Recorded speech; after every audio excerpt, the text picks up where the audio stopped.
If you have seen any of my videos, it's basically me walking and talking about ideas, concepts, except a few videos that I make like in reaction. Those are obviously made at a computer at the desk. And there are a couple of reasons why I make my videos in the forest, and it's me basically talking. I mean, the first thing, I don't have a studio, so that's a practical reason.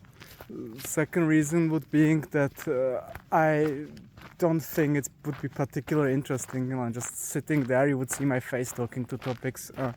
I think it's much more enjoyable if you can walk with me virtually through this beautiful forest that I'm in. So that's more on the technical and practical side. But as well, walking is a very natural form of exercise. Actually, I would even say it's the best exercise there is. And it has so many benefits, not just to the body, but as well to the mind. And therefore I decided, while I'm in preparation of a couple of other videos that are more intense in preparation, that I'll this time just walk and talk about something so basic as walking and benefits of it as I see it. So if you are interested, just come and join the journey. You know, when I was looking back in reflection of one of the biggest problems of today's youth, and not just youth, and I was shocked to see the statistics on children obesity. Like that's a health problem, that's a mental problem in a sense as well, especially in a TikTok, Instagram era.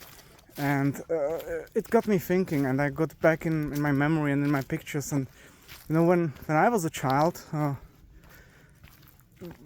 having an obese person, I was going through my class as a child. I was going through the whole year of classes, and you know what? I would have found maybe one person that we would call obese. And if I would go and say in the middle school time, then the norm would be the kids having a six-pack. Right? The deviation to the norm would be not to have a six-pack. Right? And I'm not talking here about the social implications. I just mean that overall we looked so much healthier than today.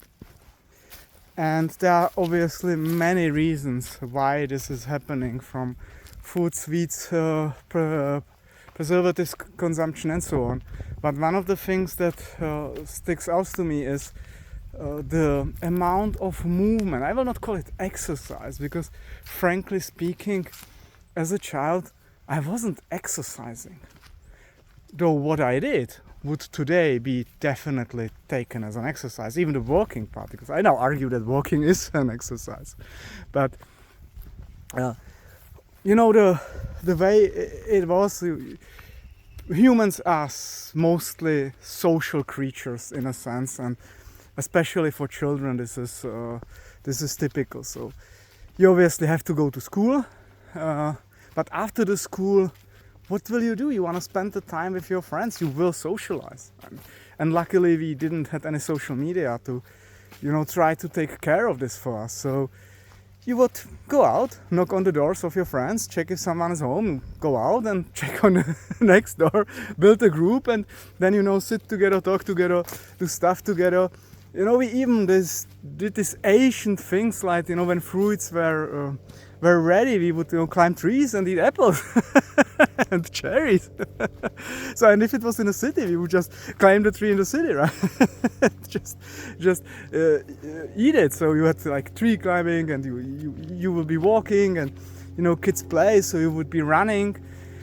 And so we actually spent like a half of the day moving without even considering it an exercise. And this moving, this walking, became deeply like embedded into my nature. So when later on I had to travel bigger distances across the city where I lived, I would come and I would realize that the bus or tram was just gone, and I was like, I will not be waiting here for 10 minutes, 20 minutes for the next one. I would just walk. And I would be walking till I would be catching up with the next tram that would obviously be faster and come to the next station or the station after the next station. So I really spent a lot of time walking, and even without at that time being very deeply into any sports on a performance level, I was in shape. And nowadays I'm much older, and I'm at the age where you just cannot walk into a gym or into a sports club and think you jump onto it and everything works well. And if I do that, I'm destroyed. Like I can the second day visit someone for therapy, a massage therapy or whatever. So where I came to realization is, before I return to any performance sport, I walk for like, say, 3 months. I just start walking, and walking gets you incredibly in shape. I understand that if you look at all the influencers on the social media, you know, they show you all their trained bodies and techniques, and you know, everybody seems to have a magical technique that's better than the other ones and that guarantees results and whatever. If that would be true, right, everybody would be incredibly in shape, but that's not how it works. And keep in mind, all these influencers, it's their job, right? I had with my son a discussion. He came to me and said, "Hey Dad, you know this influencer there, look at him, he has like an 8-pack and you don't have an 8-pack. I was laughing. I was like, "Hey man, you realize the dude is like mid-20s, right?" And when I was in 20s, I wasn't looking so much different for first and second, man. It's his job. This guy is paid by guys like you who watch his video by just watching it, to exercise, to put in all this additional food that they get and all this nutrition drinks or whatever they put in for toxic stuff.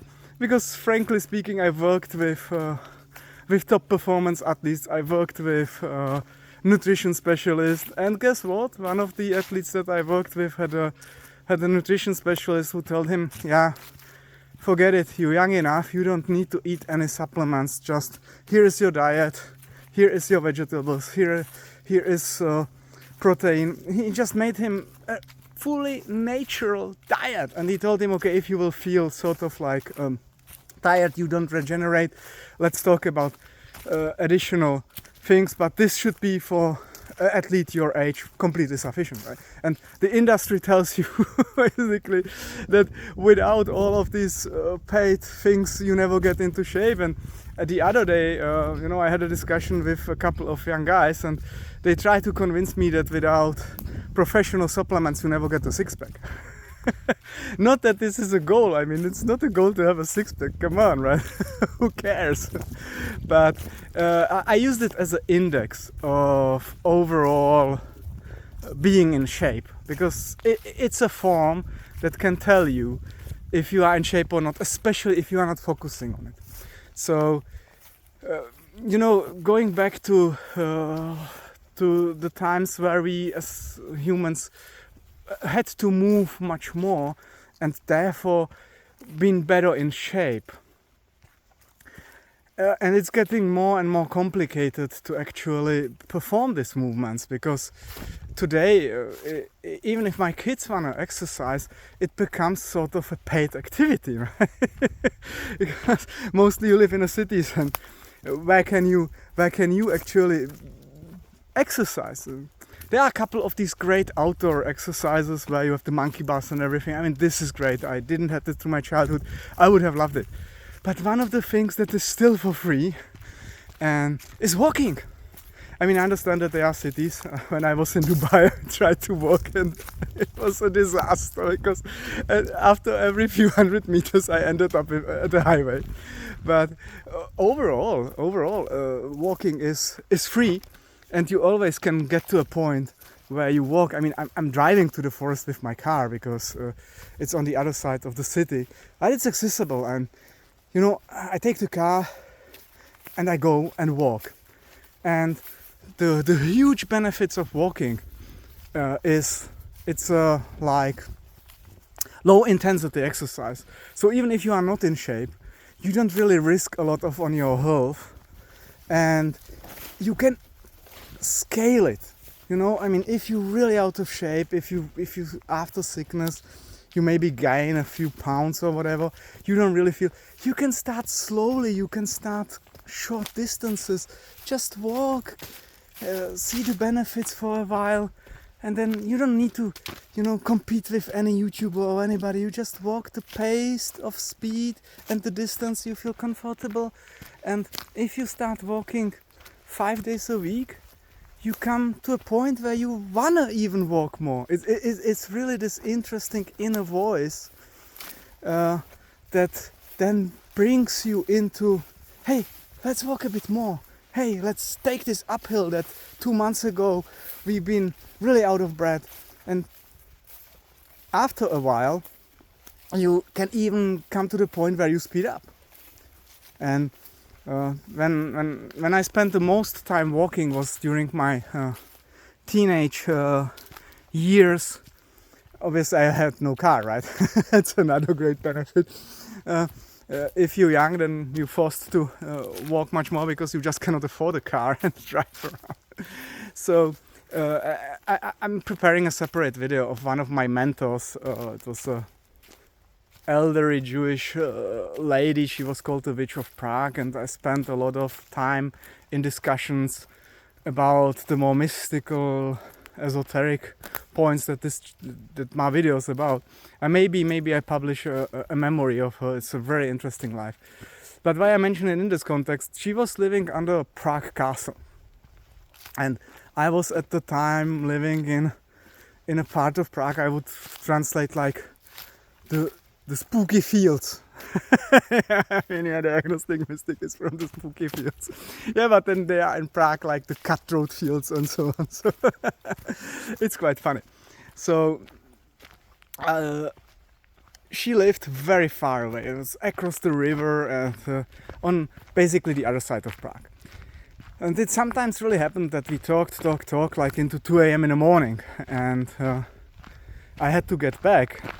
Now at night, if I missed the night tram, it was easily in 40 minutes or an hour to wait for another one. And if it was freezing outside, I mean, yeah, you want to stand at the station. And then, and keep in mind, there were no cell phones at the time, so you couldn't just have on your internet the schedule of these trams. And the second thing is, I felt much more safe and secure walking than actually sitting like for 40 minutes, 50 minutes that the journey took in this night train. So what I did is I just walked. It was a beautiful walk across the Charles Bridge, if you know anything about Prague, and small town and Wenceslas Square, and up. Through these buildings from the early Middle Ages up to the modern era, and just walked it through.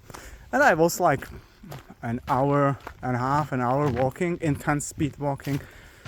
I was back home. And at the time, my walking was completely effortless, and the speed that I had was of a jogger, to be honest. I could walk at the speed of a jogger. I kept up my pace with people on inlines if they were not sprinting, right? So someone would be casually driving inlines and I would, without any problems, keeping the speed, even with getting not out of breath. So walking became a second nature for me, and it's a part of my keeping my body in shape, form, because although I'm a strong proponent of mind over matter, you know, there are just people that cannot walk, and I completely understand it. So everybody is different, but who can walk, just give it a try. It is so refreshing, and you will wonder, it gets you into shape. It really does. If you walk, say, an hour, doesn't matter how much distance you cover in that hour, if you keep it up for a couple of months, it starts to change you. Your body gets more into shape, your spine, everything will be better, unless you already have a very strong precondition. I mean, always, like, if you have preconditions, it's always better to consult your doctor before doing anything, right? But the majority of the people is still healthy enough to actually walk at most of the ages that they are in, and you get into shape by walking. That's one of the things. It's a great exercise before you go into additional sports, so that the muscles on the body get more used to exercising. You just get more in shape and get more ready than for a gym or anything else, especially as your age is growing, right? I mean, if you're 20, I mean, even in the 30s, I could, without any training, go to a Brazilian Jiu-Jitsu seminar with one of the Gracies. I haven't trained for half a year and I survived the seminar without big complications. But nowadays, absolutely not. Crazy no, I can't. So I changed the pace and gone back to this fundamental exercise that kept me in shape for my whole life, without me even realizing. During my childhood, I was obviously not intending to exercise by walking. Walking was sort of considered lame, because if you were cool, you had a bike, right? And later on a car. But if you really think about it, it's completely natural, and it's so healthy. I recall a documentary about heart transplantations, and the hospital, what they did to these people before the transplantation. They are really in various conditions, and some of them have been quite elderly. So what the doctor recommended to all of them, while they will be waiting for the heart to arrive or even to be found, that they took that they walk, basically. So what they did, they just got out of the bed and took their infusions with them and were walking the corridors. Just walking the corridors every day improved the chances for them to survive the operation. I mean, that's mind-blowing, right? So something so simple, something that we completely neglect, can be so powerful. It's so natural. It's, you know, you don't get a lot of injuries from walking if you walk carefully. You know? I mean, if your head is in the sky and you fall in the pit, then obviously the question is if the walking was the cause then. But overall, it's amazing exercise, completely underrated, and physically gets you in shape. It just takes longer. It's not a gym where you go in and in 6 weeks, if you really intensively train, you watch your body and you really see the differences. Even other people can see the differences in about 2 months. You walk, it's not that, it's more subtle, but the subtleness is very good because it's slower, it's consistent, it really builds you up. So besides the point that I don't have a studio, and besides the points that I really don't want to be just my talking the focal point of these videos, I want really for you to enjoy the forest, unless you put this as a podcast in a car, right? It's okay. But if you really want to watch it, then there is a forest, and if I inspire people to just, go out and walk, that would be incredibly amazing. Now that's the benefit on the physical side. I talked about a little bit of this inner voice, and everybody is different, and through sort of my decades of mystical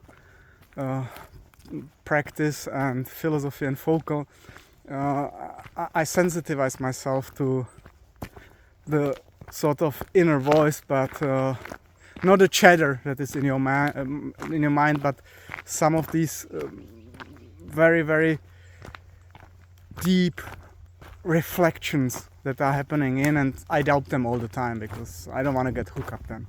So one thing that I observe on myself, and this is just subjective right now, is that once I start to walk like this for say a month or two, I change my diet automatically.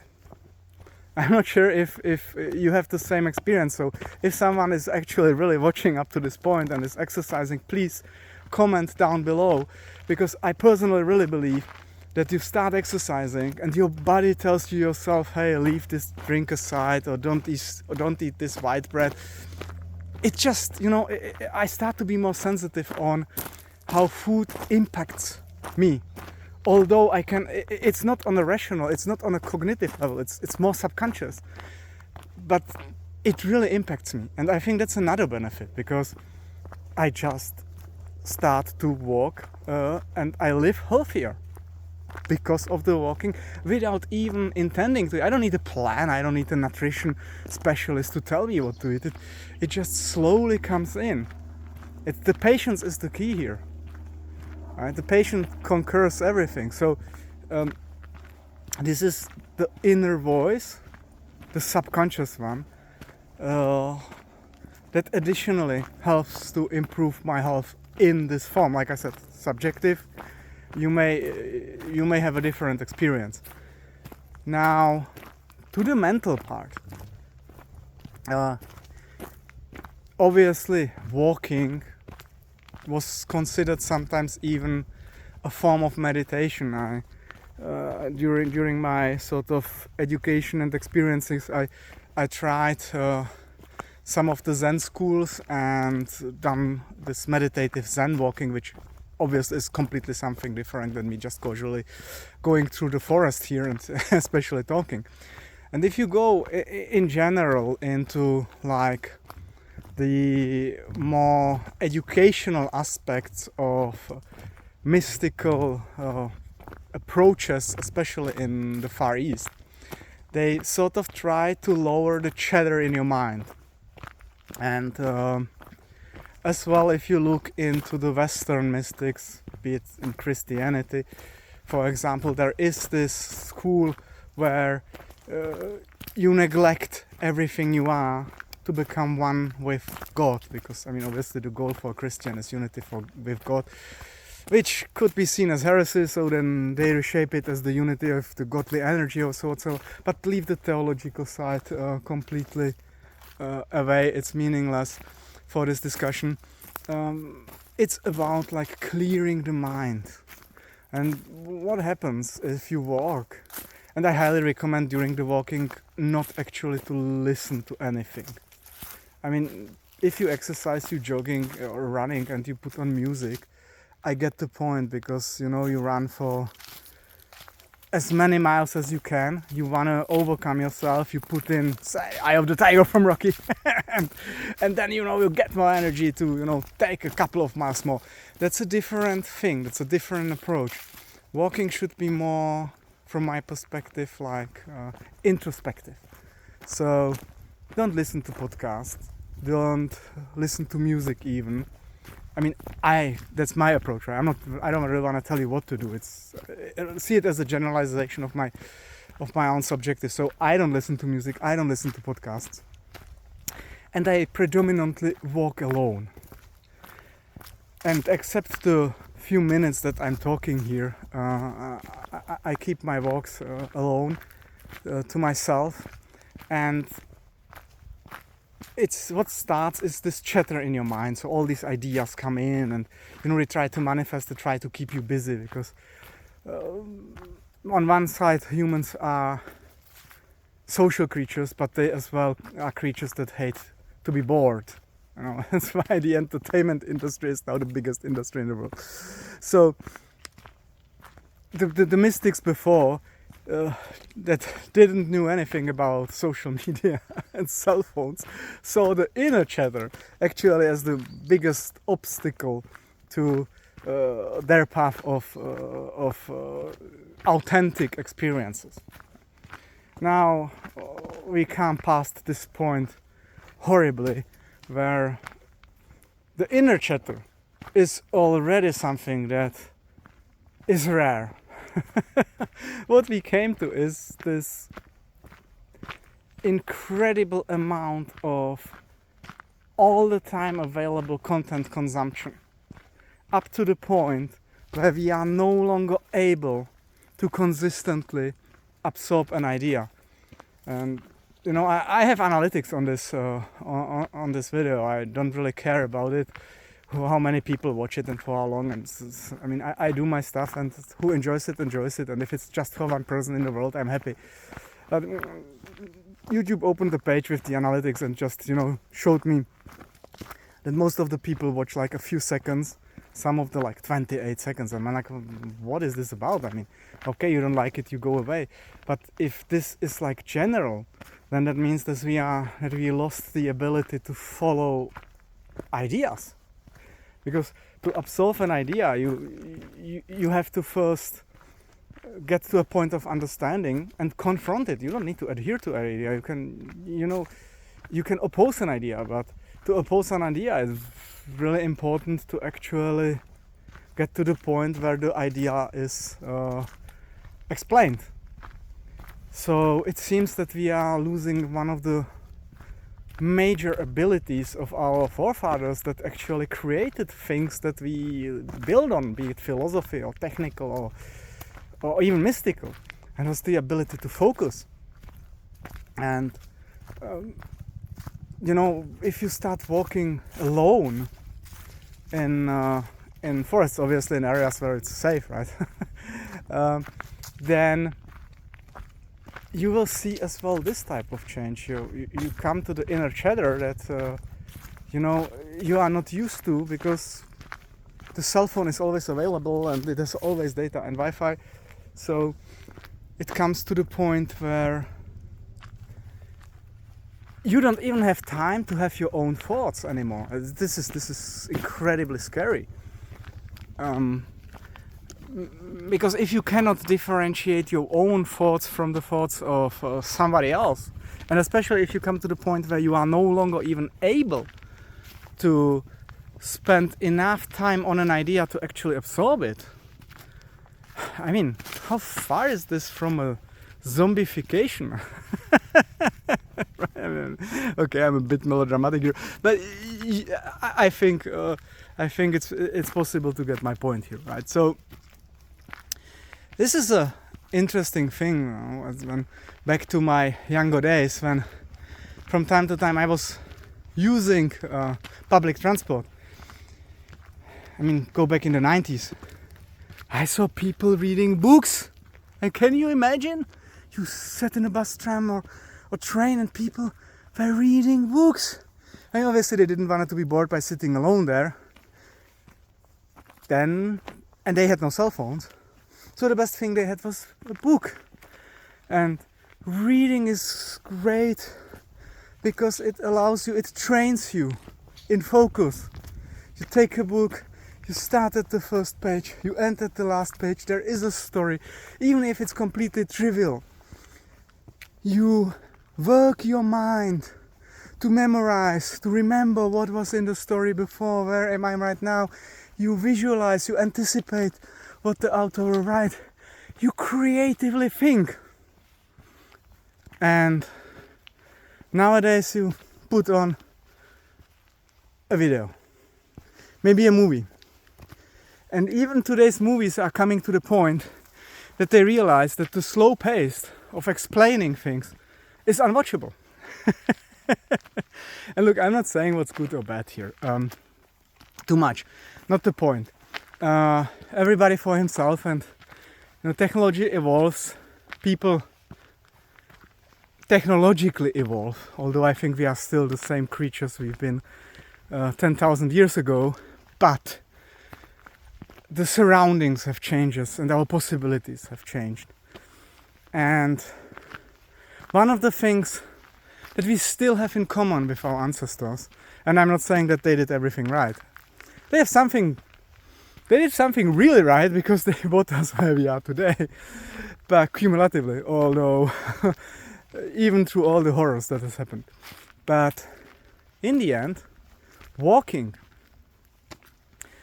is something primordial for us.